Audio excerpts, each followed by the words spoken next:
Você já se perguntou se está conduzindo seus atendimentos de emagrecimento da forma mais ética e sensível possível? Porque mesmo com as melhores intenções, é muito comum que terapeutas bem informados, atentas, comprometidas, acabem caindo em armadilhas. E essas armadilhas não acontecem porque falta técnica. Elas acontecem porque quando o assunto é corpo, comida e dor emocional, o processo terapêutico precisa de um olhar muito mais profundo do que se costuma ensinar. Hoje eu quero conversar com você sobre 4 erros muito comuns em terapeutas que trabalham com emagrecimento. Não para te julgar, mas para te ajudar a afinar o seu olhar com mais consciência e mais conexão com a história que a cliente carrega no corpo. Se você não me conhece, sou Carol Ferreira, terapeuta especializada em comportamento alimentar, saúde emocional e emagrecimento. Depois de anos de estudo e mais de 30 mil mulheres acompanhadas ao longo da minha trajetória, eu posso afirmar: emagrecer de verdade vai muito além de eliminar números da balança. É sobre curar a relação com o corpo, com a comida e com as emoções. E desde 2018,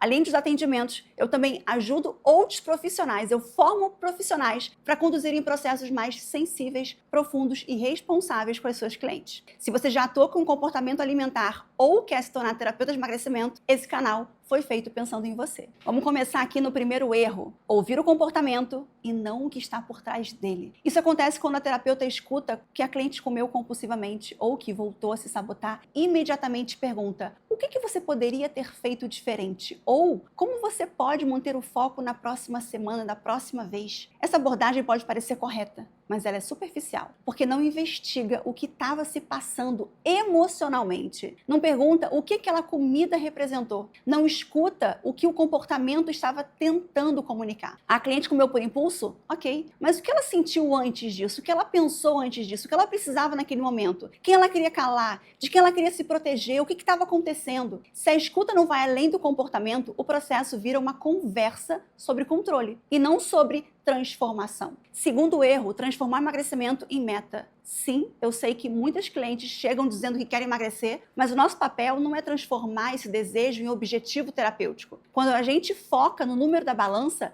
a gente reforça o sintoma. A gente reforça a ideia de que a dor vai passar quando o corpo mudar. E aí, mesmo que a cliente emagreça, o sofrimento emocional não encontra espaço para ser acolhido. E por que isso acontece? Porque toda a energia da terapia foi direcionada ao controle e não à escuta. A mudança corporal vai acontecer, claro, mas ela deve ser consequência de um processo interno e não o centro da condução. Se o emagrecimento virar a meta da terapia, o risco de recaída e frustração é enorme, porque o corpo pode mudar, mas a dor vai seguir no mesmo lugar. Terceiro erro: usar discursos motivacionais que invalidam a dor. Frases como: você precisa focar no que você quer, ou você é capaz, só precisa se organizar, ou tudo depende de você, foco, força e fé. Essas frases que parecem inspiradoras, na verdade, reforçam a ideia de que a cliente está fracassando, porque não se esforça o suficiente. E isso gera ainda mais culpa, mais vergonha, mais sensação de inadequação. A cliente não precisa de frases prontas, ela precisa ser ouvida, precisa entender por que não consegue sustentar as mudanças, precisa ser ajudada a olhar para os pontos que ainda não estão curados. Quando a gente substitui escuta por motivação,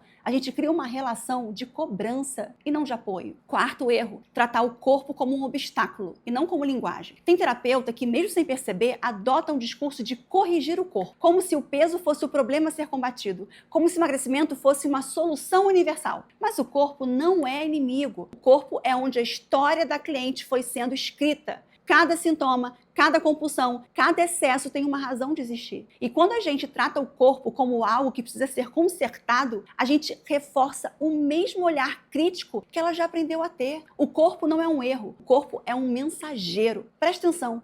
E se ele está gritando, é porque tem algo ali que ainda não foi ouvido. Por isso, nosso papel como terapeutas não é acelerar a mudança, é desacelerar o julgamento, é abrir espaço para a história que esse corpo carrega, é ajudar a cliente a se reconectar com ele, com respeito, escuta e amorosidade. Se esse conteúdo trouxe novas ideias para o seu trabalho como terapeuta, deixa o seu like. É um jeito simples de apoiar e fortalecer essa troca por aqui. E se você quer se tornar terapeuta de emagrecimento ou já atua com comportamento alimentar, mas sente que precisa de mais recursos para evoluir nos atendimentos, clica no link que eu deixei aqui na descrição do vídeo e conheça mais sobre a minha formação de terapeuta de emagrecimento. Aproveita que as inscrições estão abertas. Eu te vejo no próximo vídeo. Um beijo.